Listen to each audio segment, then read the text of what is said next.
businesses and workers. And it all centers around a printer and training people to use that printer. Nikel Delgado joins us now. Nikel, local business leaders call this a game changer.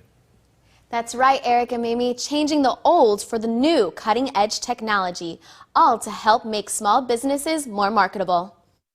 3D printing is not the wave of the future, it's the wave of now, and it's going to help our youth and our entrepreneurs to really understand if this is something that can make them more effective with their vision and their dream. From gadgets to guitars, toys to tools, 3D printers are changing the way people do business. Once you get the file, you can just print out anything that you want. And the Rockford Small Business Development Center is hoping to cash in on that technology. Mike Rogers believes 3D printing is a great alternative for manufacturers. It's a way to get into the business without the big cost. We're going to get a fleet of printers that we can get into the hands of people firsthand, so it's hands-on knowledge and experience. But it's not about startups, but jobs. Edward Caceres says new tech means new jobs to the state line. With these new technologies and more that are coming, we are working also in brain robotics and also artificial intelligence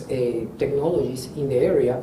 We believe that with that we are going to boost employment and get a more qualified workforce in the area. State Representative Maurice West helped secure funding for the 3D printing training. He says this is a good investment in our youth, our entrepreneurs, and our community. This is the way that we support our community and make our community even stronger.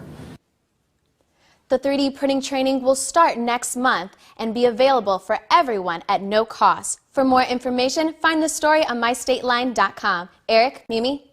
Thanks, Nikel.